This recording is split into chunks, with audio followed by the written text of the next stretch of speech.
Hi hello ನಮಸ್ಕಾರ welcome back to my YouTube channel.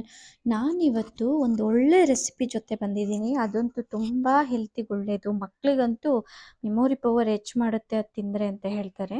So ಆ ಸೊಪ್ಪಿಂದು ಅಂದರೆ ಒಂದೆಲಗ ಸೊಪ್ಪಿಂದು, ಬ್ರಾಹ್ಮಿ ಸೊಪ್ಪಿಂದು ಒಂದು ಚಟ್ನಿ ರೆಸಿಪಿನ ನಿಮ್ಮ ಜೊತೆ ಶೇರ್ ಮಾಡೋಕ್ಕೆ ಬಂದಿದ್ದೀನಿ. ಸೊ ನಾನು ಆಲ್ರೆಡಿ ನಿಮಗೆ ಸಾಂಬಾರು ಹೇಗೆ ಮಾಡೋದು ಅಂತ ತಿಳಿಸಿದ್ದೀನಿ. ಅದಕ್ಕೆ ಏನೇನು ಬೇಕು ನೋಡೋಣ. 1 ಕಪ್ಪಷ್ಟು ತೆಂಗಿನಕಾಯಿನ ಕಟ್ ಮಾಡಿಟ್ಕೊಂಡಿನಿ, ಒಂದು 3 ಮೆಣಸು, ಒಂದು 5 ಎಸ್ಲು ಬೆಳ್ಳುಳ್ಳಿ, ಒಂದು ಅರ್ಧ ಟೇಬಲ್ ಸ್ಪೂನ್ ಜೀರಿಗೆ, 1 ಟೇಬಲ್ ಸ್ಪೂನು ಅಚ್ಚ ಖಾರದ ಪುಡಿ. ಖಾರ ನೋಡ್ಕೊಂಡು ಹಾಕ್ಕೊಳ್ಳಿ. ಮೊದಲಿಗೆ ನಾನು ಸೊಪ್ಪನ್ನು ತೊಳೆದಿಟ್ಕೊಂಡು ಅದನ್ನು ಬಾಣಲಿಗೆ ವಿತೌಟ್ ಆಯಿಲ್ ಅಂದರೆ ಡ್ರೈ ಆಗಿ ಫ್ರೈ ಮಾಡ್ಕೊತಾ ಇದ್ದೀನಿ. ಅದರಲ್ಲಿ ಸ್ವಲ್ಪ ನೀರಿನ ಅಂಶ ಎಲ್ಲ ಹೋಗಲಿ ಅಂತ ನಾನು ತೊಳೆದಿಟ್ಕೊಂಡಿದ್ನಲ್ಲ ಅದರಲ್ಲಿ ಮತ್ತೆ ಸ್ವಲ್ಪ ಬಾಡಿಸ್ಕೋಬೇಕು, ಚಟ್ನಿ ಚೆನ್ನಾಗಿ ಬರುತ್ತೆ. ಫ್ರೈ ಮಾಡ್ಕೋಬೇಕು. ಚೆನ್ನಾಗಿ ಫ್ರೈ ಮಾಡ್ಕೊಂಡ ನಂತರ ಅದಕ್ಕೆ ಒಂದು 5ರಿಂದ 6 ಎಸ್ಲು ಬೆಳ್ಳುಳ್ಳಿ, ಹಾಗೆ ಒಂದು 3 ಮೆಣಸು ಹಾಕೋತಾ ಇದ್ದೀನಿ. ಹಾಗೆ ಒಂದು ಅರ್ಧ ಟೇಬಲ್ ಸ್ಪೂನಷ್ಟು ಜೀರಿಗೆ, ತೆಂಗಿನಕಾಯಿ ತುರಿನ ಹಾಕ್ಕೊಂಡು ಒಮ್ಮೆ ನೀಟಾಗಿ ಫ್ರೈ ಮಾಡ್ಕೊಳ್ಳೋಣ.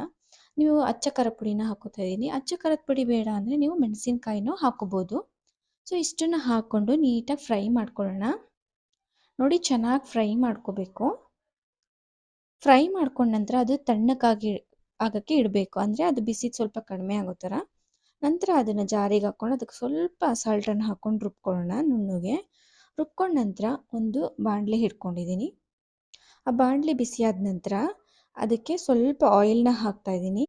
ಆಯಿಲ್ ಬಿಸಿ ಆದ ನಂತರ ಅದಕ್ಕೆ ಸಾಸಿವೆ ಒಂದು ಅರ್ಧ ಟೇಬಲ್ ಸ್ಪೂನಷ್ಟು, ಹಾಗೆ ನಂತರ ಜೀರಿಗೆ ಹಾಕ್ಬಿಟ್ಟು ನಾನು ರುಬ್ಕೊಂಡಿದ್ನಲ್ಲ ಅದನ್ನು ಹಾಕಿ ಚೆನ್ನಾಗಿ ಫ್ರೈ ಮಾಡಬೇಕು.